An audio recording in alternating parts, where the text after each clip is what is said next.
I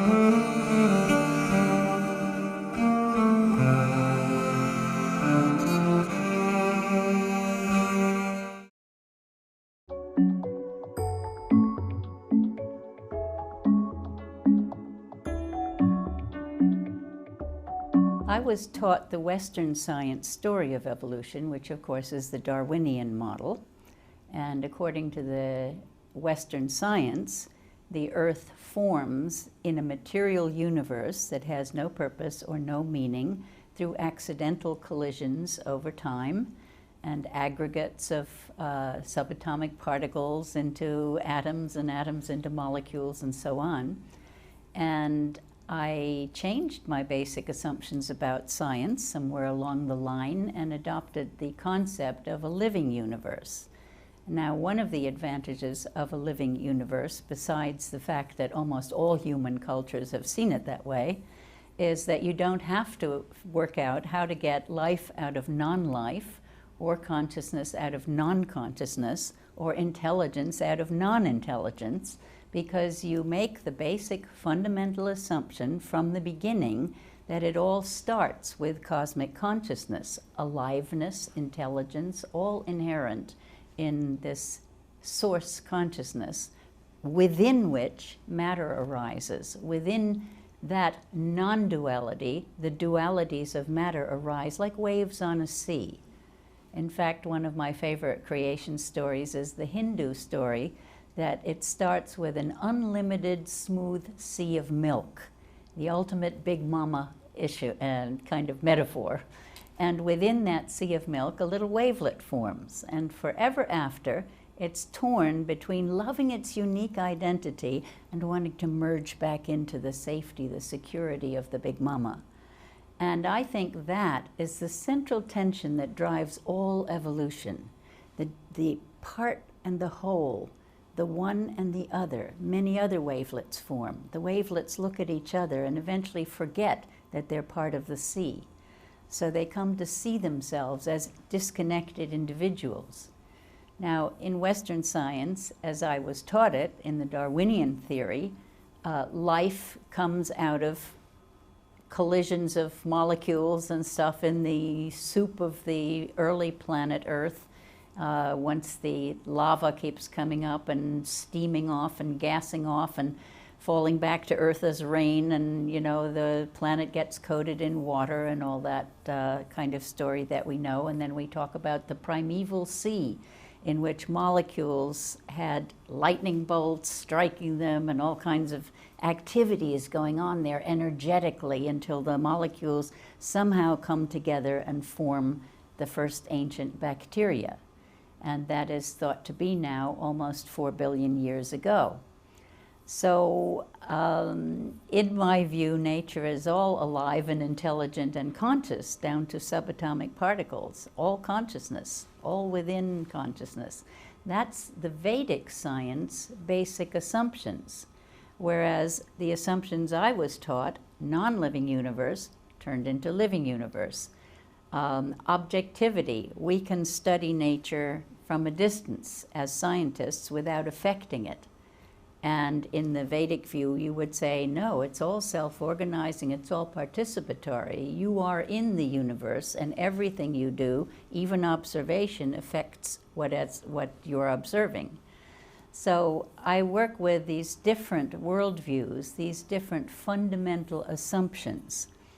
And we have been talking about this for a long time in Western science. Many of us switched to the Vedic assumptions, especially in the 50s and 60s, when many young intellectuals went off to India and came back with these ideas of a very different way of seeing our universe. And they brought back gurus with them, and people learned yoga and got interested in this other science, a science that was much more about studying the mind, the inside, than what Western science was doing, which was looking outward at a material world and how to understand it. So I think those of us who made that shift, and some of us are here at this conference, decided that the world made more sense to us using the Vedic assumptions. Now, you cannot do science without having basic assumptions. you have to have some notion of what kind of a universe you're making theories of. So you have to decide, is this a non-living universe or a living universe? Is this a universe in which consciousness gives rise to matter, or a universe in which matter gives rise to consciousness? Is it an objective universe to be studied, or is it participatory so that I affect what I'm looking at? These are all choices of cultural beliefs about the universe. So from my point of view, it's wrong that Western science gained the hegemony which enabled it to say there can only be science. There can't be different sciences. Science is science.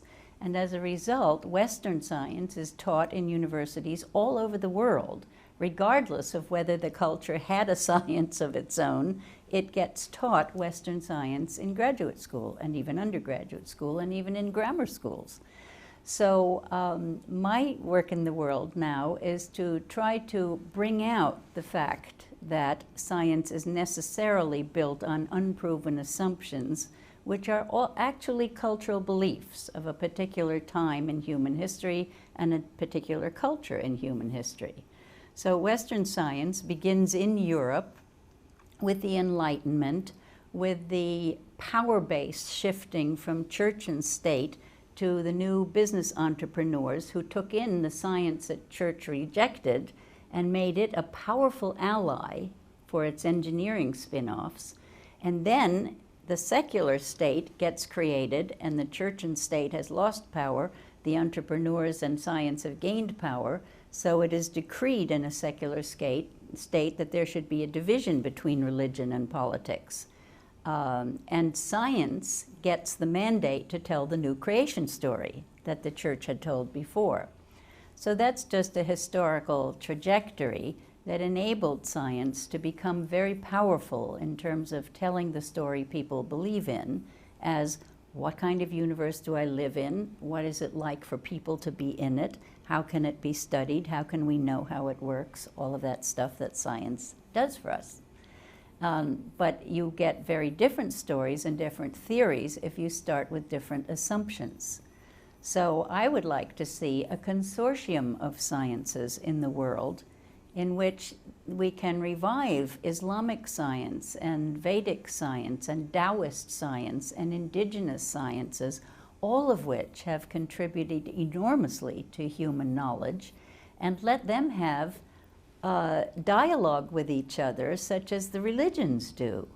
We now have world parliaments of religion, and they are learning to get along with each other and to respect each other, and we could be doing the same thing with science.